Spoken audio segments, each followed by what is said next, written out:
Bueno, vamos a trabajar con virus causantes de hepatitis y estos también tienen una agrupación que es artificial.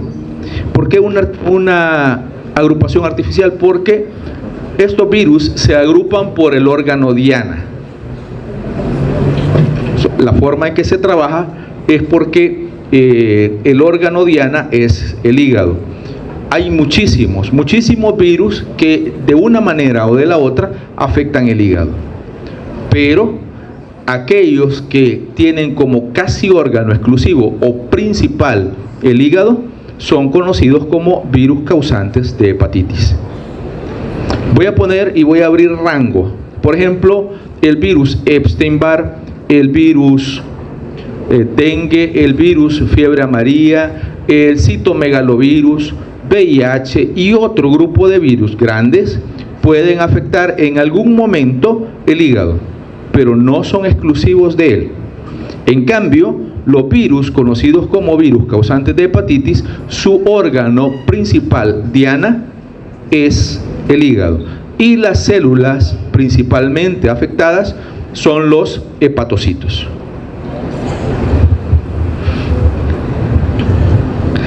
Hay muchos tipos de hepatitis, pero la que interesa o la que nos interesa son las causadas por virus.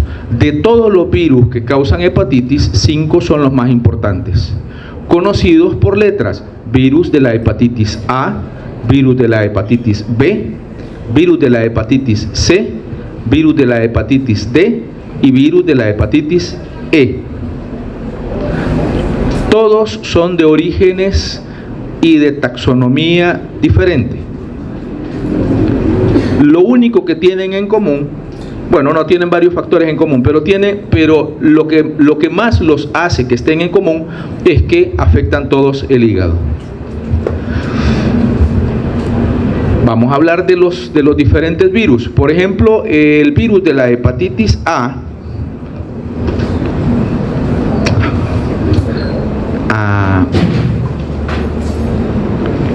Por favor, síganme en lo que les voy diciendo porque serán como criterios para irlos comparando a cada uno. No pretendo hablar de todo lo del virus, sino de algunas situaciones particulares que nos van a permitir ir entendiendo esto. El virus de la hepatitis A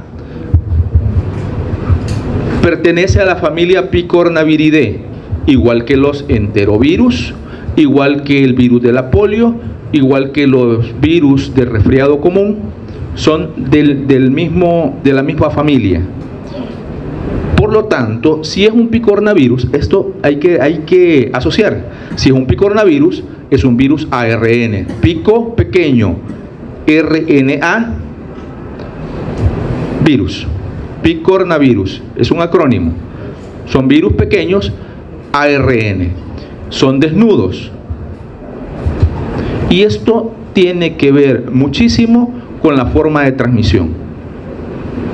Si son desnudos, tiene que ver muchísimo con su forma de transmisión. ¿Por qué? Porque al ser desnudo resiste las condiciones ambientales. Y resistiendo las condiciones ambientales, muchas de las condiciones ambientales, puede transmitirse principalmente por ingestión de partículas virales. Es decir, estos virus van en los alimentos, van en el agua maltratada y pueden moverse o desplazarse a través de algunos fomites y algunos vectores, sobre todo vectores mecánicos. Los virus de la hepatitis A, hay 5 genotipos, bueno, hay varios, todos estos son hepatovirus, es decir, virus de la hepatitis A. Esto es específico. Quizás me voy a ir un poquito más atrás. La familia es Picornaviridae. El género se llama hepatovirus y dentro de los hepatovirus está el virus de la hepatitis A. Dentro del virus de la hepatitis A que causa enfermedad en el humano hay 5 genotipos. El más importante, el distribuido a nivel mundial, es el virus de la hepatitis A1A. Ese es el más distribuido a nivel mundial. Para fines de exámenes, ustedes pueden escribir las siglas, que en este caso sería VHA, refiriéndose al virus de la hepatitis A.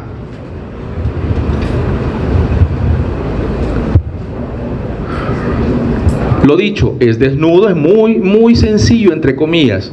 Tiene cápside icosaédrica, tiene cuatro proteínas estructurales, BP1, BP2, BP3 y BP4, en donde BP1, BP2 y BP3 se unen y dejan un espacio entre ellos. Ese espacio tiene un fondo, vamos, es como si fuese una especie de triángulo que forman entre los tres, 1, 2 y 3. Y la base de ese triángulo, el fondo de ese triángulo es BP4. ¿Sí? Entonces, a ese espacio de forma triangular se le conoce con el nombre de cañón. ¿Recuerdan eso? Ese cañón, refiriéndose a una depresión que existe en la estructura viral, sirve como receptor de superficie, más bien como receptor viral para las células, para el receptor celular, o como ligando para el receptor celular. ¿Me estoy dando a entender? ¿Sí o no? Entonces, ¿cuáles son las proteínas estructurales que posee? BP1, BP2, BP3 y BP4, en donde las tres primeras, de la 1 a la 3, forman esa estructura, o ese espacio que sirve para que allí entre o penetre el receptor celular. ¿Me di a entender? ¿Por qué creo que no?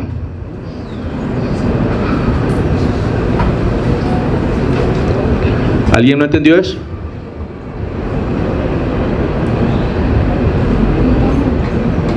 ¿O sigo? Como que sin nada. Bye.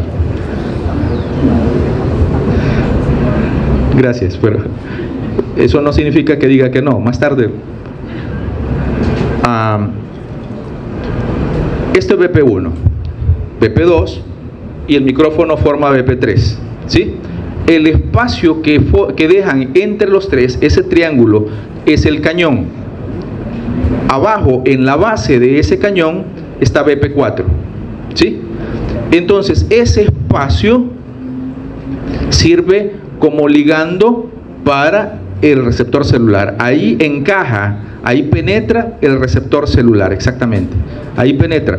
Entonces, no es una sola proteína, sino que son 4 proteínas las que forman en conjunto el receptor para la célula. ¿Se entendió ahora? Ok, diga. De nuevo, abajo en la base está BP4 y luego en los lados está BP1, BP2 y BP3. Quedó un espacio, ese se llama cañón. Ahí entra el receptor celular y sirve para que se una el virus a la célula. ¿Se entiende? Tiene que ser.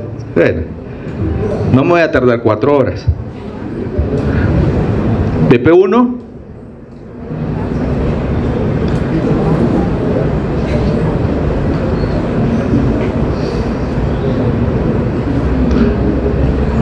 BP2,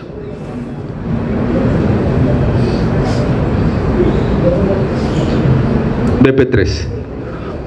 Este espacio se conoce como cañón. ¿Sí? Si lo hiciéramos de lado, seguramente este sería BP1, BP2 y BP3. Y este espacio sería el cañón. Ahí penetra el receptor celular. ¿Se entiende? Más o menos. Abajo, en la base, acá, estaría BP4, en el fondo, como cerrando la caja. Bueno, es como todos los picornavirus, es un ARN de cadena sencilla y de sentido positivo. Y tiene una proteína asociada al genoma, este BPG. Una proteína asociada al genoma, que es esta que ustedes ven acá. Y sirve para guiar o enlazar primero con los ribosomas y guiar el proceso de síntesis de proteínas.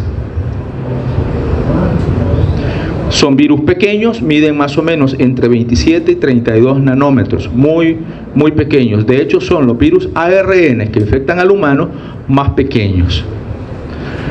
¿Cómo fluye el ciclo replicativo de estos virus? Bueno, aquí tienen BP1, BP2 y BP3 y queda el espacio. Ese espacio, que es este que está acá, es el cañón. Se une principalmente a glicoproteína semejante a mucina, conocida como HU-HAVCR, que es la glucoproteína semejante a mucina. ¿Con quién se une? Con el cañón, que es una estructura formada, ya decía, por las 4 proteínas virales. Cuando se une, hay cambios conformacionales que hacen de que el genoma viral literalmente sea incrustado, introducido en la célula, en el citoplasma celular. Aquí no funciona que el virus entra por endocitosis mediada por receptor, no siempre, aunque sí puede darse, pero principalmente el genoma es inyectado, es introducido a la célula. Cuando es introducido, el genoma empieza el proceso como es un genoma de ARN en sentido positivo, primero de formación de una poliproteína. Una poliproteína es una proteína grande que al ser cortada va a dar origen a varias proteínas. Y dentro de estas proteínas viene una proteína, dentro de estas proteínas sintetizadas como poliproteína, vendrá una proteína que es la que se encarga de la síntesis de más ARN viral. ARN que va a servir como ARN mensajero y ARN que va a servir como genoma, como futuro genoma de las nuevas partículas virales. Este virus tiene varias peculiaridades, a pesar de que es un virus ARN que se replica en el núcleo, que es un virus desnudo. La lógica diría de que fácilmente va a hacer que se destruya la célula parasitada, que en este caso es el hepatocito, pero no sucede eso. Se acumulan partículas virales en el citoplasma, se engloban en vesículas y salen grupos de partículas virales englobadas en vesículas que más o menos van entre 2 y 3 partículas virales. ¿Cómo estaba esto? Creo que lo hice. Aquí está. Así. Que van como englobadas en una envoltura. De hecho, cuando lo revisen, van a ver que hay 2 formas, no una sola, de las partículas virales. Una es la partícula viral desnuda y la segunda, una partícula viral conocida como semi-envuelta. ¿Por qué? Porque estos virus que son virus ARN, que son virus desnudos, para salir no utilizan los mecanismos regulares de salida de los virus de la célula. ¿Cuál era? Exocitosis, me refiero a los desnudos, que sería lisis, sino que utilizan una forma diferente. Una forma diferente es la exocitosis del virus, no de uno, sino de varios virus. ¿Cómo así? Son envueltos en estructuras o en membranas celulares y salen en grupos de 2, 3 o más partículas virales. Salen casi envueltos, por eso dice semi o cuasi envueltos. ¿Por qué cuasi envueltos? Porque no poseen envoltura, sino una estructura muy parecida a la envoltura. ¿Por qué no? Porque no tienen glucoproteínas. No hay glucoproteínas virales que anclen, ni siquiera matriz que ancle a esa envoltura al virus, a la cápside viral. ¿Qué es? Solo es la bicapa lipídica. Por eso en la clase primera les dije que no se puede uno equivocar y decir que bicapa lipídica es sinónimo de envoltura. ¿Por qué? Porque los virus que son envueltos poseen glucoproteínas y proteínas de matriz, que son las que conforman toda la estructura de la envoltura. En cambio, estos virus que sí tienen una bicapa lipídica, pero no tienen glucoproteínas, se les llama cuasi envueltos o semi envueltos. ¿Se entiende? Porque no tienen todas esas estructuras proteicas que sí tienen los virus envueltos. ¿Para qué salen así? ¿O por qué salen así? Salen así por dos razones. Número uno, porque esa es una forma de poder salir de la célula y llegar a la circulación y desplazarse en la circulación protegiéndose de el sistema inmune.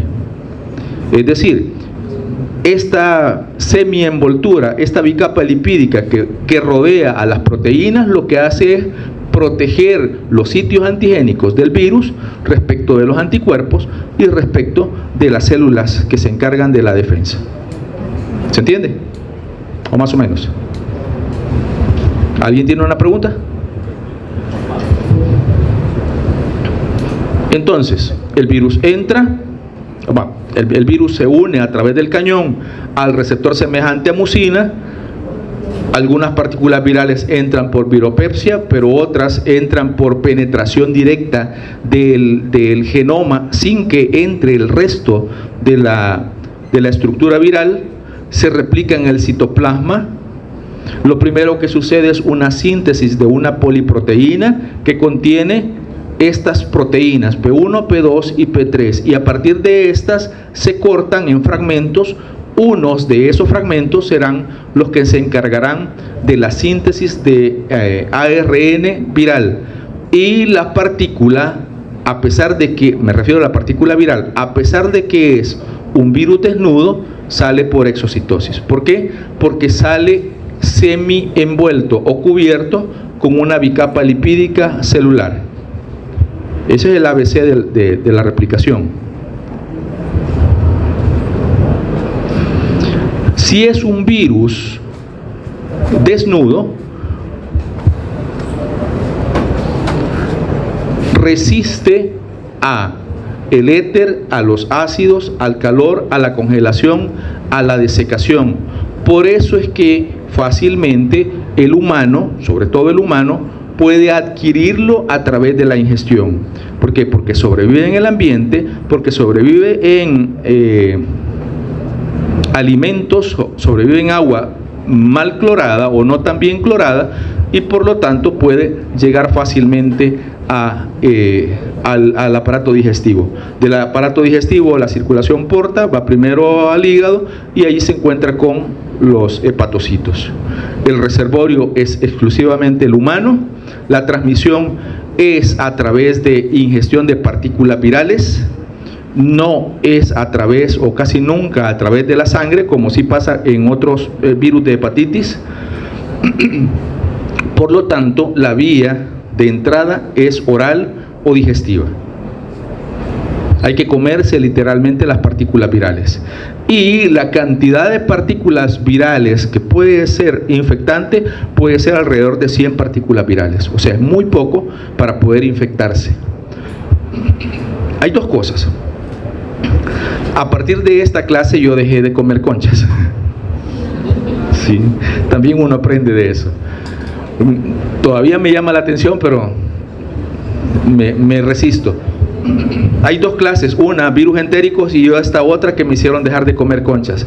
Cuando tenía el 50% de falta de deseo, llegó esta y me quitó el otro 50%. ¿Por qué? Porque hay ciclos cortos y ciclos largos. Los ciclos cortos de transmisión se refieren a que la persona está infectada, que defeca, el virus sale en la bilis. Una parte de las partículas virales van a la sangre, otras van a la bilis. De la bilis, por la ampolla de Vater, salen en el duodeno y emergen en las heces. Una persona con hepatitis A está expulsando miles de partículas virales en sus heces. Si esa persona defeca, se limpia, accidentalmente se contamina sus manos, sus uñas y trabaja con alimentos, entonces esa persona va a hacer que esos alimentos estén contaminados. Alguien más los ingiere y se infecta. Es un ciclo corto. Luego hay un ciclo largo, en donde esos virus van en las heces, caen en los sistemas de drenaje, van en los ríos, y luego los ríos llegan a sembradíos, por ejemplo allá en la zona de Aguilares, para poner un ejemplo. Si hay muchos sembradíos, hay muchos regadíos por el Acelguate y por el mismo Lempa, ¿cierto o no? Entonces también en el Bajo Lempa, perdón, entonces esos regadíos van y llevan agua que contiene o que está contaminada con las partículas virales, se aloja sobre los vegetales, y si no se lavan bien, no se lavan adecuadamente, entonces esos alimentos regresan a la mesa y pueden ser ingeridos y también causar la infección.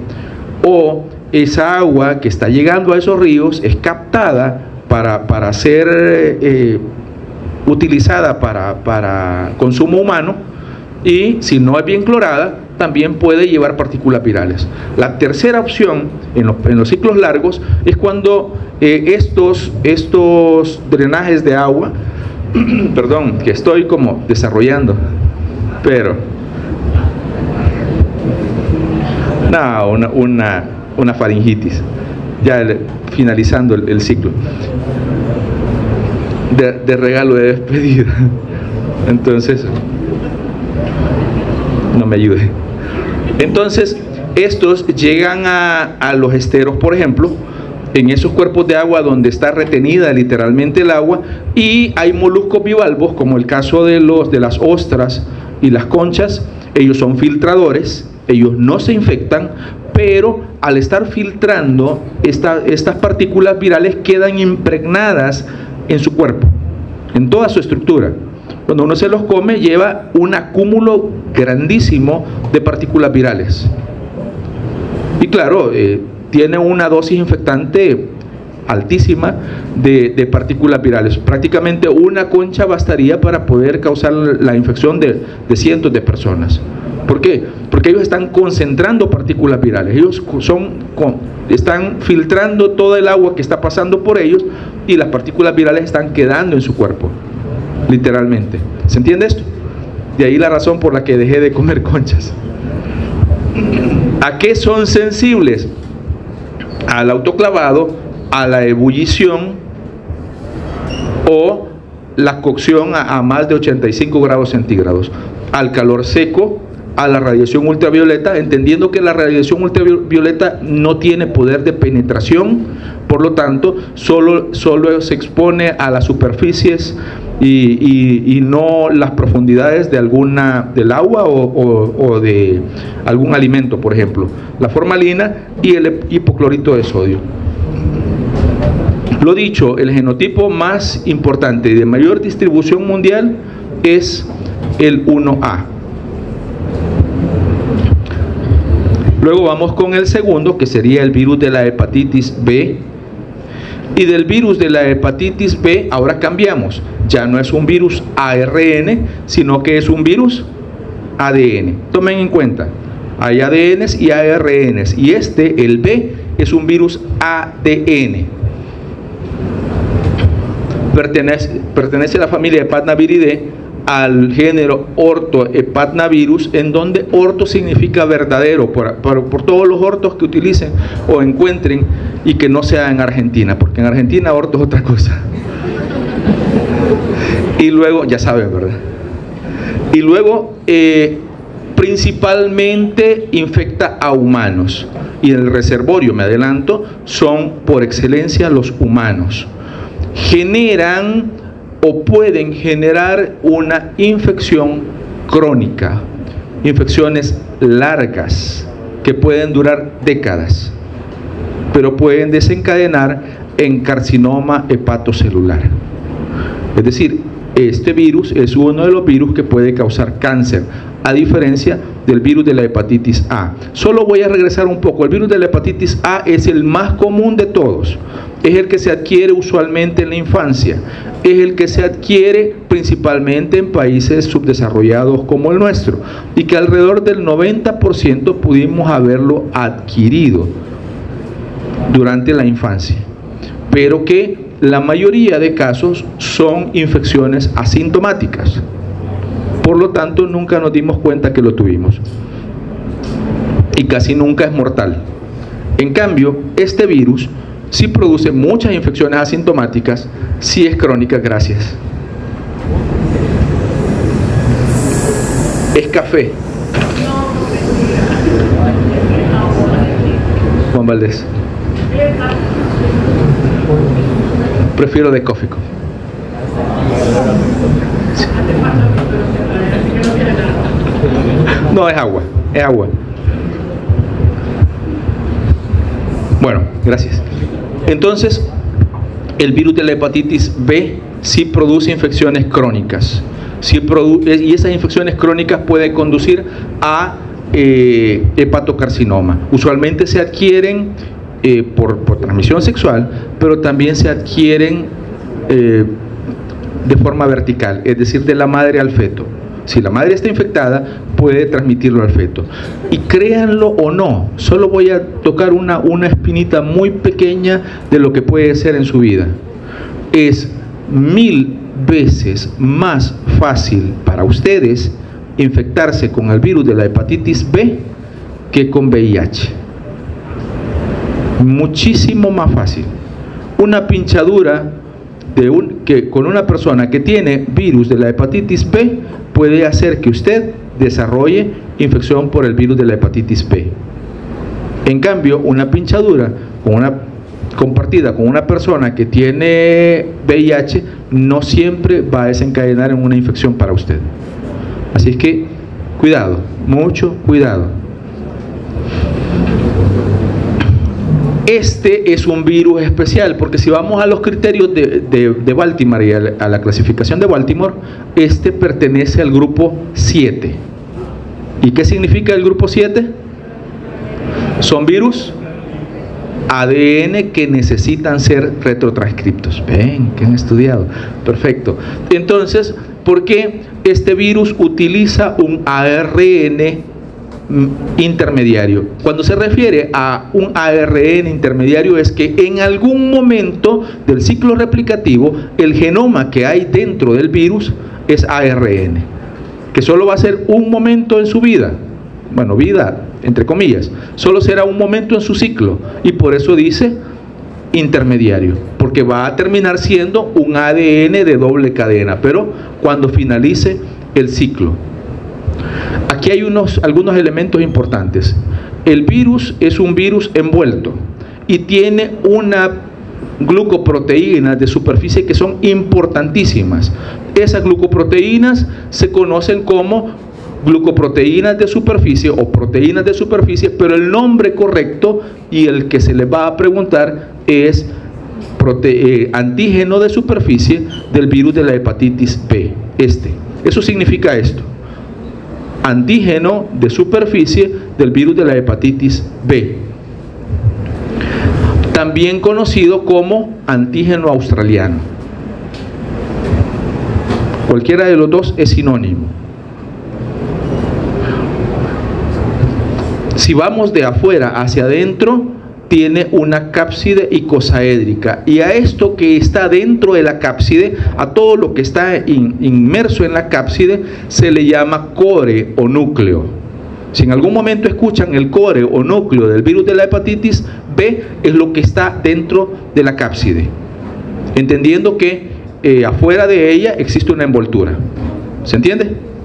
Bien, entonces que las proteínas o la principal proteína de la cápside también tiene un nombre específico, y ese nombre se llama antígeno de core del virus de la hepatitis B. ¿Se entiende? No. ¿Sí? Antígeno de core del virus de la hepatitis B. Luego, en el interior hay un ADN que es circular, pero ese ADN es semicompleto o incompleto. ¿Por qué? Porque una de las hebras del ADN está completa, pero la otra no está terminada, es incompleta. Por eso se ve acá, vean, pero una de ellas no está completa. ADN circular. También en el interior de el core o núcleo hay una polimerasa, y esta polimerasa es una retrotranscriptasa. ¿Qué quiere decir? Que tiene, bueno, tiene la cualidad de poder sintetizar ADN del ADN, pero también tiene la capacidad de poder sintetizar ADN a partir de ARN. ¿Me di a entender con lo que dije? Puede sintetizar ADN a partir de ADN, pero también ADN a partir de ARN. Y eso es lo que va a servir más adelante. Entonces, en ABC esta es la estructura del virus. Recapitulo un poquito. Número 1, es un virus envuelto, y la envoltura tiene una proteína, la más importante, que es el antígeno de superficie del virus de la hepatitis B. A la parte interna se le conoce como core o núcleo, y el core o núcleo tiene una cápside icosaédrica, y esa cápside icosaédrica, las proteínas son antígeno de core del virus de la hepatitis B. En el interior hay un genoma ADN que la mayor parte es de doble cadena, una parte no lo es decir, es una cadena incompleta. También hay polimerasa, que es una retrotranscriptasa en el interior de ese núcleo o core. Finish.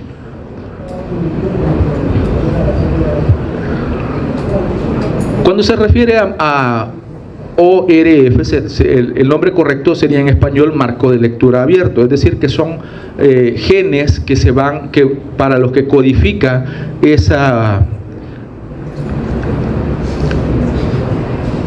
ese genoma o parte de ese genoma.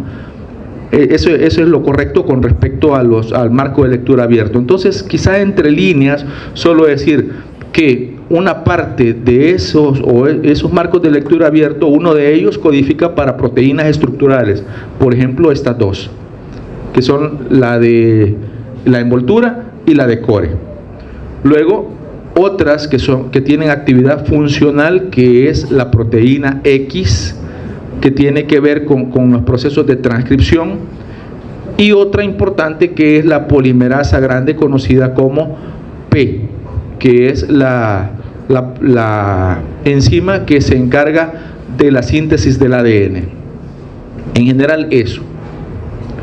Ahora, durante el ciclo replicativo del virus de la hepatitis B, se dice que es desproporcionado, porque no es congruente la cantidad de proteínas de envoltura que se sintetizan en relación con la cantidad de genoma y la cantidad de proteínas de cápside que se sintetizan. Es mayor la cantidad de proteínas de superficie que se están sintetizando que las de genoma y que las de la cápside. Por lo tanto, una persona que tiene infección por el virus de la hepatitis B está produciendo 3 tipos de partículas virales. 3. Una, las esféricas pequeñas. 2, las filamentosas pequeñas, que estas dos esencialmente lo único que tienen son antígenos de superficie. Y la tercera, que es esta, que contiene los antígenos de superficie, o sea, la envoltura, pero que también posee el núcleo. Estas, dentro de las 3, estas son las infectantes. Estos son los viriones. Estas partículas no son viriones. Porque ¿qué es la definición de virión? Una partícula viral infectante o completa. ¿Quién de ellas 3 es la partícula viral completa? Esta partícula que contiene la envoltura y que contiene el núcleo. A esta partícula se le conoce con el nombre de partícula de Dane, que son los viriones infectantes. Sinónimo de partícula de Dane es el virión del virus de la hepatitis B. ¿Me di a entender? Las otras dos no son infectantes, pero en la 2, lo vamos a ver, ayudan muchísimo en el diagnóstico. Son importantísimas en el diagnóstico. Entonces aquí tenemos una microfotografía electrónica en donde se ven las partículas pequeñas, que son estas que están acá, las partículas filamentosas y las partículas de Dane. ¿Se entiende? Muy bien. ¿Preguntas hasta el momento? No. ¿Puedo seguir? Ok. Vamos al ciclo replicativo entonces. Del ciclo replicativo tenemos que hay un receptor celular. En el hepatocito está el péptido cotransportador de tauracolato de sodio, que es un tipo de sal biliar. Péptido cotransportador de tauracolato de sodio. Es el receptor para el virus de la hepatitis B. ¿Con quién interactúa este receptor celular? Con el antígeno de superficie. Lo capta y el virus penetra por viropepsia. Se fusiona la envoltura viral con la del endosoma, se libera la cápside y la cápside es transportada hacia el núcleo. ¿Por qué? Porque es un virus ADN y este virus ADN se replicará en el núcleo. Ahora, ¿qué viene a continuación? Es transportado la cápside hacia el núcleo. En el núcleo se pierde la cápside y se libera el genoma. Este genoma es incompleto. En el núcleo, la polimerasa se encarga de sintetizar lo que resta de la molécula de ADN. ¿Se acuerdan que venía incompleta? Aquí se termina de sintetizar y se forma una estructura del genoma conocida como ADN-CCC. Esto no es Colegio Cristóbal Colón. ¿Qué es? Es ADN circular unido covalentemente. Es ADN circular unido, ADN circular cerrado unido covalentemente. Perdón, la otra C estaba ADN circular unido covalentemente. ¿Ya? Entonces, cerrado unido covalentemente. Este es una molécula de ADN muy estable y es la que puede permanecer por años en el núcleo de los hepatocitos. Ahora, de cuando en cuando utiliza las enzimas celulares o nucleares, se separan las hebras. A eso me refiero con que se abre, no es que se separe la molécula y se vuelva lineal, sino que se abre la hebra y una de las dos sirve como molde para que se sintetice ARN mensajero. Eso es el proceso de transcripción. Se están produciendo dos tipos de ARNs en general. Un ARN que servirá como ARN mensajero y el otro ARN que se conocerá como ARN pregenómico, es decir, el que será el precursor del genoma del virus. ¿Me están siguiendo o no? Bueno, voy atrás. Ese ADN circular se abre, se separan las hebras y sirve de molde para que se sinteticen dos tipos de ARNs. Uno, hagan dos líneas, dos flechitas, uno ARN mensajero y otro ARN que será conocido como ARN pregenómico. ¿Por qué pregenómico? Porque será el origen del futuro genoma de ese virus. Vean, es ARN pregenómico. ambos salen del núcleo y van al citoplasma. En el citoplasma, el ARN mensajero guía la síntesis de proteínas y se producen las proteínas estructurales que van a encapsular al ARN pregenómico. Aquí tenemos ya elaborado el núcleo. Hasta acá tenemos elaborado el núcleo. Y este núcleo puede seguir dos caminos. Uno de esos caminos es ir al complejo al retículo endoplásmico, y allí se anclaron las proteínas de superficie, gema y obtiene la envoltura. Luego sale por exocitosis. Y la célula no muere, cuando menos no por la infección viral. La segunda alternativa es que este núcleo, en lugar de ir al retículo endoplásmico y gemar, retorne al núcleo y continúe el proceso de infección nuclear, por lo tanto formar nuevos ADN circulares y continuar la síntesis de proteínas, y así continuar el proceso para producir muchos más ADNs, muchas más partículas virales. Hay un dato que se me queda nada más. A esta altura, acá, el ARN, gracias a que se introduce la polimerasa, la transcriptasa, este ARN sirve de molde para que se sintetice otro ADN o el nuevo ADN genómico. Ese ADN que no tiene completa la estructura, sino que le falta a una de las cadenas completar su estructura. Entonces, cuando ya se formó, ahora sí, este ADN ya no es ARN acá, entonces puede seguir esos dos caminos. El primer camino era la gemación en el retículo endoplásmico, o el segundo, retornar al núcleo. Entonces vamos resumiendo y recordando los pasos.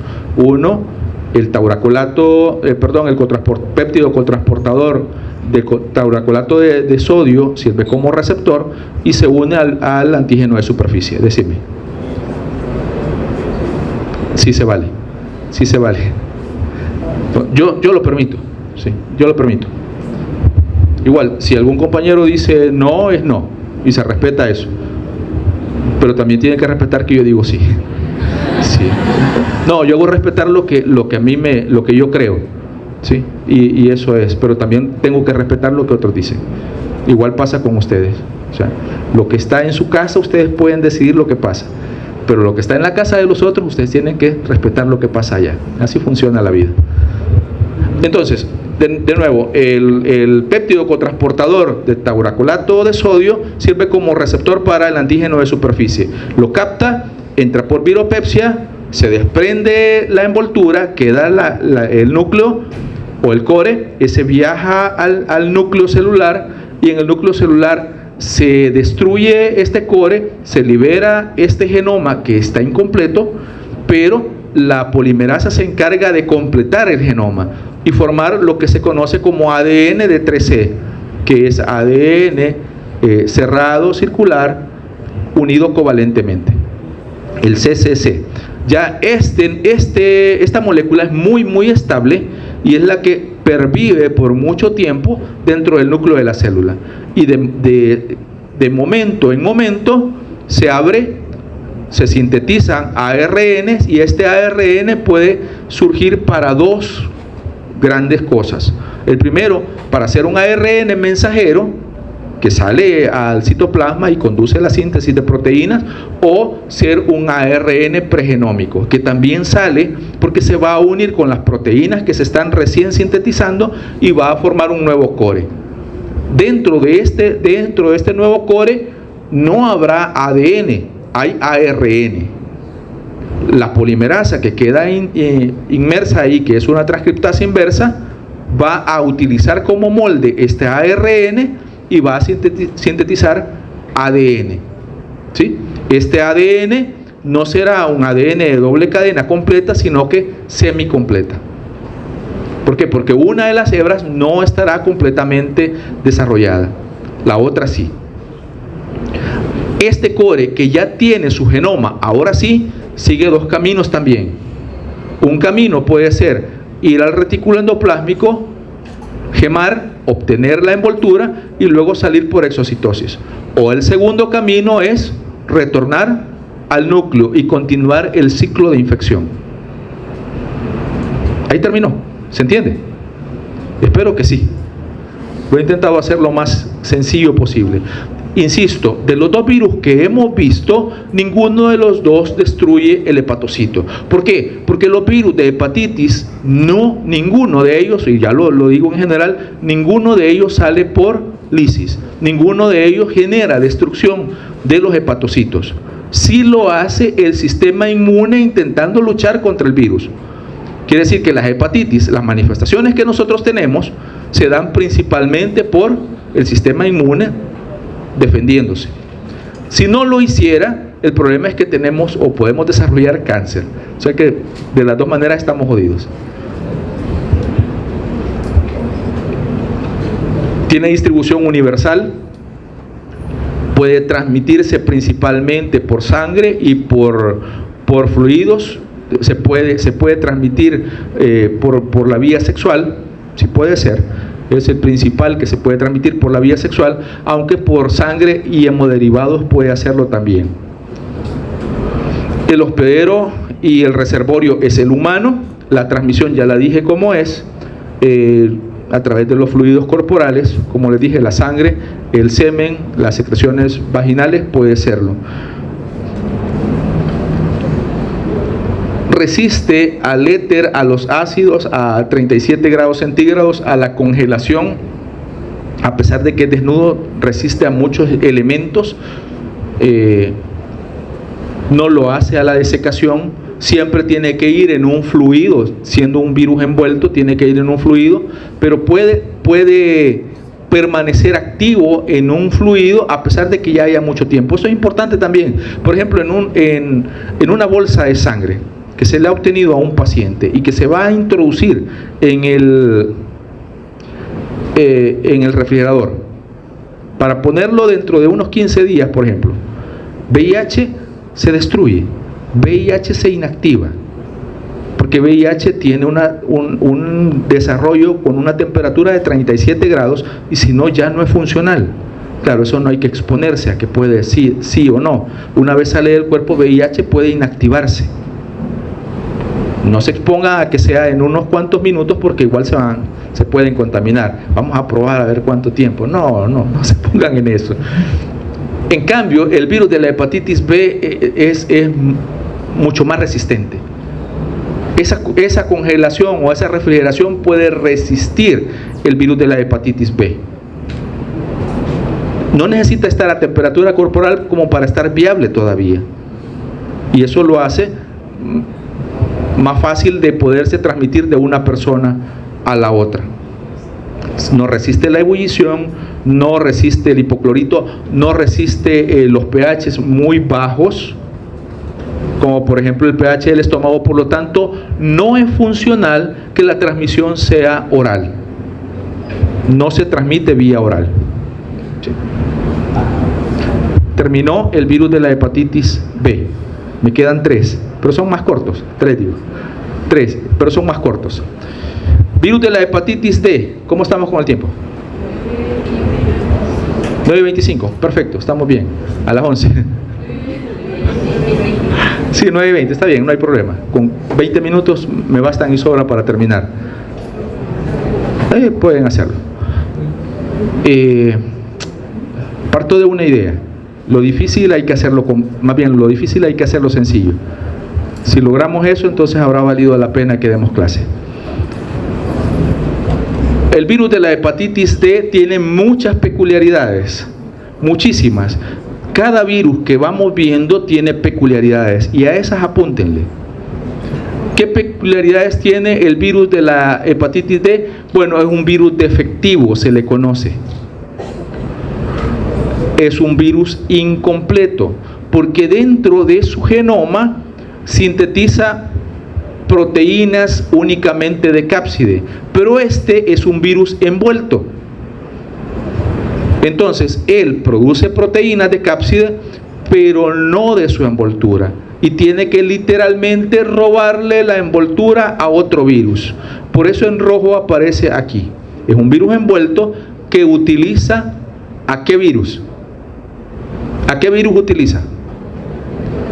Al virus de la hepatitis B, exactamente. Quiere decir que la célula, que el hepatocito ya tiene que estar infectado con virus de hepatitis B antes para poder infectarse con el virus de la hepatitis D, o concomitantemente causar la infección, y eso significa al mismo tiempo, pero no puede llegar él antes y el virus de la hepatitis B después, o al mismo tiempo, o llega antes el virus de la hepatitis B. ¿Por qué? Porque el virus de la hepatitis D va a utilizar la envoltura o las proteínas de envoltura que tiene el virus de la hepatitis B. Lo comparten. Su cápside icosaédrica tiene un core, y el antígeno de core se llama antígeno de el virus de la hepatitis D. Eso es la proteína de cápside, el antígeno del virus de la hepatitis D. Tiene dos tipos de proteínas de estas, de antígeno de superficie, del antígeno de la hepatitis D, que son de la cápside, que pueden ser la pequeña, conocida como S, de small, y la grande, conocida como L, de large. Las más importantes son las L, las más abundantes. Ahora, tiene ARN, vean, a pesar de que utilice el antígeno de superficie, es un virus ARN circular, de cadena sencilla y de sentido negativo. El género al que pertenece es deltavirus. El género al que pertenece es deltavirus. Entonces, si digo un virus que para causar infección necesita una preinfección con el virus de la hepatitis D, ¿cuál sería? B, perdón. Sería el virus de la hepatitis D. Sí. Aquí, el receptor celular es el mismo. ¿Cuál es el receptor para el virus de la hepatitis B? ¿Cómo se llama? ¿Cómo? NTCP. Vaya, el péptido cotransportador de tauracolato de sodio. Sí. Él, ¿con quién interactúa? ¿Cuál es el ligando viral? El antígeno de superficie. Justo. Él es el ligando. Va a entrar por viropepsia, pero este virus no se va a replicar en el núcleo. ¿Por qué? Porque es un virus ARN típico, por lo tanto se va a replicar en el citoplasma. Se libera el genoma. Hay unas, ¿conocen lo que son las ribosimas? ¿Lo recuerdan lo que son las ribosimas? Son ARNs o fragmentos de ARN que tienen actividad enzimática. Por eso el nombre de ribosima, es decir, cortan algunas estructuras, algunas porciones en este caso de ARN, y a partir de eso se producen ARN mensajeros. Estos ARN mensajeros literalmente conducen a la síntesis de la cápside viral o de proteínas de cápside viral, y de la síntesis de ARN virales, que en este caso lo que sucede es que el ARN, que es de sentido negativo, sintetiza o genera la síntesis de ARN de sentido positivo, que sería el mismo ARN mensajero, que tiene dos funciones. ¿Cuáles son las dos funciones de este ARN mensajero? Uno, guiar la síntesis de proteínas, pero también servir de molde para la formación de ARN genómico. ¿Por qué? Literal, esto pasa. Tengo un ARN de sentido negativo. Este ARN de sentido negativo sirve de molde para que se forme ¿qué ARN? El complementario. ¿Y cuál es el complementario? El de sentido positivo. Este de sentido positivo tiene dos caminos. ¿Cuáles son los dos caminos? Uno, guiar la síntesis de proteína. Pero el ARN mensajero de sentido positivo sirve de molde para que se formen muchas moléculas de ARN de sentido negativo, que van a ser los ARN genómicos. ¿Se entiende eso?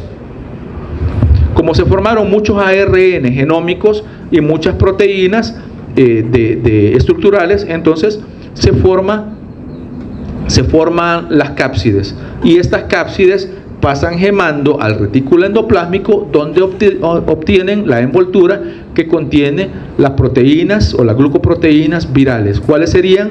Las de el antígeno de superficie del virus de la hepatitis B. Luego salen por exocitosis y ya son capaces de poder infectar a nuevas células. ¿Cuál es el requisito para que causen infección los virus de la hepatitis D?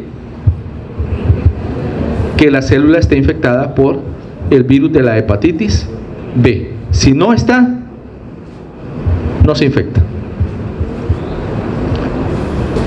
Siguiente, que sería el cuarto virus, el virus de la hepatitis C.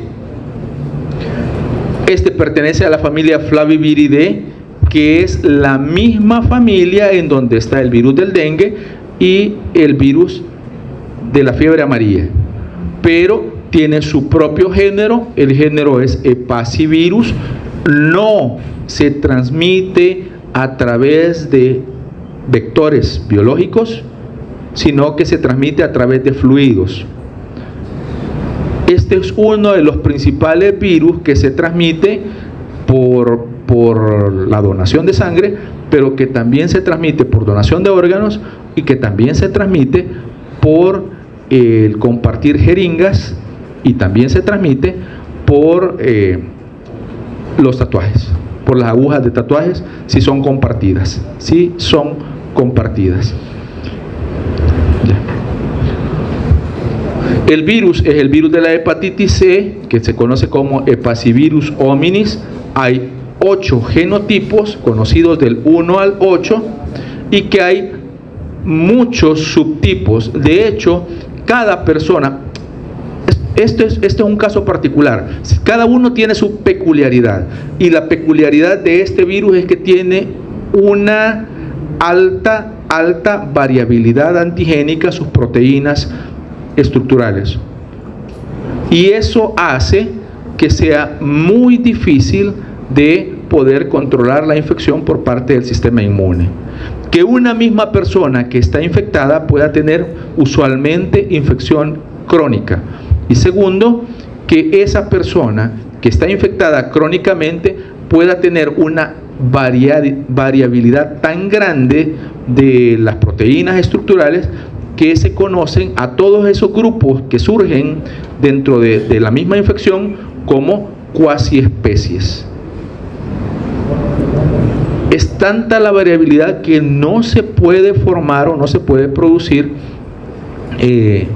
una vacuna contra el virus, que usualmente las infecciones son crónicas porque evade constantemente la respuesta inmune. Eso hace que haya muchísimos subtipos, y que, por ejemplo, hasta el 2022 hubiese conocidos 93 subtipos, pero que estos son subtipos, pero que cada individuo que se infecte genere un grupo de virus conocidos en su interior como cuasi especies. Es decir, que entre uno y el otro hay mucha diferencia antigénica. Son virus pequeños, miden aproximadamente en promedio 50 nanómetros, son virus envueltos. En la envoltura tienen glucoproteínas. Estas glucoproteínas, las más importantes, o las únicas más bien que hay, son E1 y E2, pero la más importante es E1. En su interior es un virus icosaédrico que tiene una proteína que lo forma a la cápside, que es la proteína C, o proteína de cápside. Son virus ARN de sentido positivo y de cadena sencilla o de cadena única. Igual, en su replicación, como muchos de los virus que hemos visto, producen poliproteínas, es decir, una gran proteína que está formada por varias proteínas. Estas, o por acción de una proteasa propia del virus, o por proteasas celulares, hacen corte formando o liberando las proteínas propias del virus. Hay un dato importante: cuando son las proteínas celulares las que actúan, son inespecíficas. Por lo tanto, el tamaño y la forma de las proteínas puede variar. Cuando son proteínas codificadas por el virus, son muy específicas, y me refiero a proteasas codificadas por el virus, son muy específicas, y entonces cortan fragmentos muy específicos que son los realmente funcionales. El virus tiene muchos receptores en el hepatocito, por ejemplo el CD81, el SRB1, pero uno de los principales es el receptor para LDL, el receptor para lipoproteínas de baja densidad. Entonces vean y eso es típico en la replicación de los virus. La célula no tiene un receptor nominado para un virus, es decir, este es el receptor para tal virus. No, la célula tiene una molécula de superficie que tiene una función en el ciclo celular. Que el virus coincide, o que el receptor viral o el ligando viral coincide en reconocer a esa estructura, es otra cosa. Y a eso se le llama, ¿cómo se le llama a eso? A esa capacidad que tiene el virus de reconocer solo a una célula o un grupo de células. Tropismo, exactamente, eso genera el tropismo. Y si se fijan, de todos los virus que venimos viendo, a pesar de que sea el mismo hepatocito, tienen diferente receptor celular. Pero lo importante es que aplica para ellos. Luego entran por viropepsia y se replican, como son virus ARNs, ¿a dónde se replican?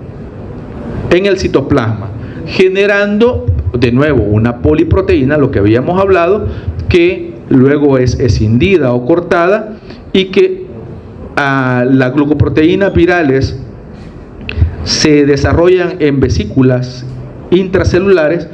Ahí se da la gemación y finalmente el virus sale por exocitosis. Todos los virus que hemos visto literalmente salen por exocitosis. Eso es un elemento común, a pesar de que dentro de ellos uno es desnudo, que es el virus de la hepatitis A, o cuasi envuelto, ¿verdad? O semi envuelto. El último, virus de la hepatitis E, pertenece a la familia Epeviridae. El género es Epevirus, no es herpes virus, es Epe, porque es virus de la hepatitis, y a eso se refiere. Y hay muchas especies. Dos son importantes para los mamíferos: los Pachylaepevirus y los Rocaepevirus, pero de ellos el más importante para el humano es el Pachylaepevirus bayani, que es el que está aquí arriba. Este es el conocido como virus de la hepatitis E de humanos. Conocido, el nombre científico es ese, pero conocido como el virus de la hepatitis E de humanos. Y este presenta 4 genotipos que pueden causar infección al humano: el 1, el 2, el 3 y el 4. De esos 4, el 1 y el 2 se transmiten de humano a humano. El 3 y el 4 son zoonóticos. El 1 y el 2 son más comunes en países subdesarrollados. El 3 y el 4, en tanto que son zoonóticos y se adquieren principalmente por ingestión de carne mal cocida de algunos animales, son más comunes en países desarrollados. Si ya dije algún elemento, ¿cómo creen que es este virus? ¿Envuelto o desnudo? Ya dije algo, por lo tanto puedo dar pauta de que es un virus envuelto o desnudo. es un virus desnudo. ¿Por qué? ¿En qué lo notaron? ¿Qué dije? ¿Qué dije que dio esa pauta? ¿Cómo? Exactamente, porque se adquiere por ingestión, igual que el virus de la hepatitis A. De hecho, son muy parecidos en cuanto a su forma de transmisión y de infección. Son virus pequeños, son desnudos, tienen cápside icosaédrica. La cápside, la principal proteína de cápside, así se llama, proteína principal de cápside, conocida como CP, tiene estructuras que emergen dentro de la partícula viral que se conocen como dentaciones o espículas, es decir, que son proyecciones. Es un ARN de cadena sencilla, de sentido positivo, lineal. Si hacemos memoria, el único virus hepatitis, o el único virus causante de hepatitis que es ADN, es el virus de la hepatitis B. Es una forma de estudiar. Todos los demás son ARN. ¿Ven? ¿Cuáles son los envueltos?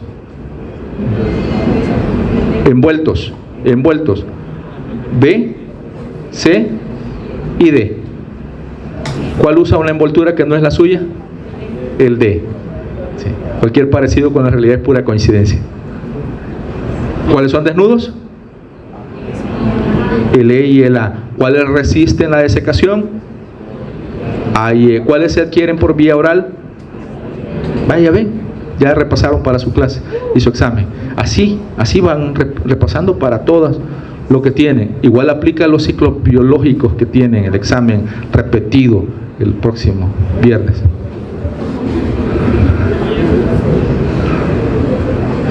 El receptor celular es otro también, heparansulfato, glucosaminoglicano.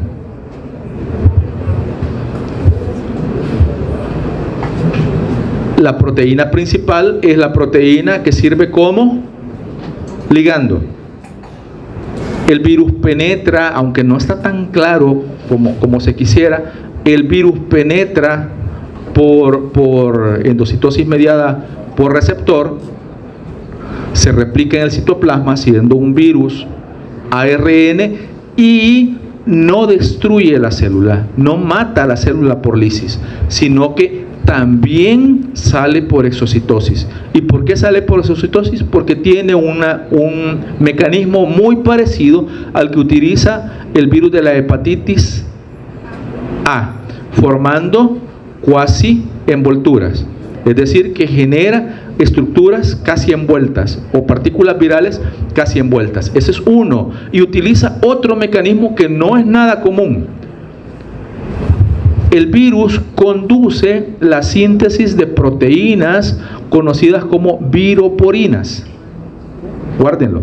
Viroporinas, que lo que hacen es abrir poros en la envoltura celular, o en la membrana citoplasmática, o en la membrana celular, y esos poros son suficientemente grandes como para que pueda ser expulsada la partícula viral. Dos formas de salida. Una, por exocitosis, en donde salen las partículas virales cuasi envueltas, y la segunda, por viroporinas, que son codificadas por el virus, que forman agujeros, literalmente, o poros en la membrana plasmática suficientes como para que pueda salir a través de ellos las partículas virales. Nunca matan a la célula, no lo hacen. Muchos de estos virus, sobre todo los envueltos, salen a la circulación, viajan en la sangre y pueden ser transmitidos a través de la sangre o sus derivados. Pero los virus desnudos pueden pasar a la sangre, pero no pasan tan efectivamente a la sangre, más bien pasan a los canalículos biliares, van al colédoco, la ampolla de Vater, y salen al duodeno y son expulsados en las heces. Por eso, 20 minutos ya cumplidos. Ya sabía yo. Te pareces a mi hijo. Después te digo por qué. Ya lo saben. Entonces, y salen en las heces. No, no es malo, al contrario, es muy bueno. Casi que termino. La transmisión fecal oral se adquiere por ingestión de partículas virales, principalmente. A y E coinciden. Son sensibles a la congelación, a los desinfectantes yodados, al calentamiento superior a 56 grados centígrados por media hora. Son mucho más lábiles que los virus de hepatitis A. ¿A qué resisten? Al éter, al cloroformo y al ácido. Y en tanto que resisten al ácido, resisten a los jugos gástricos y por lo tanto pueden adquirirse por vía oral. Son muy importantes en casos de mujeres embarazadas porque pueden causar hepatitis fulminante, es decir, puede conducir a la muerte, sobre todo en mujeres embarazadas. Segundo, usualmente, ¿qué virus les dije que ocasionaban hepatitis crónica? A ver si me han prestado atención. ¿Cuál? B, C y D. Exactamente. El A y el E usualmente no producen hepatitis crónica. Dije usualmente. ¿Por qué? Porque hay excepción a la regla, sobre todo en el E. ¿Por qué? Porque en personas inmunodeprimidas podrían generar hepatitis crónica. El E sobre todo.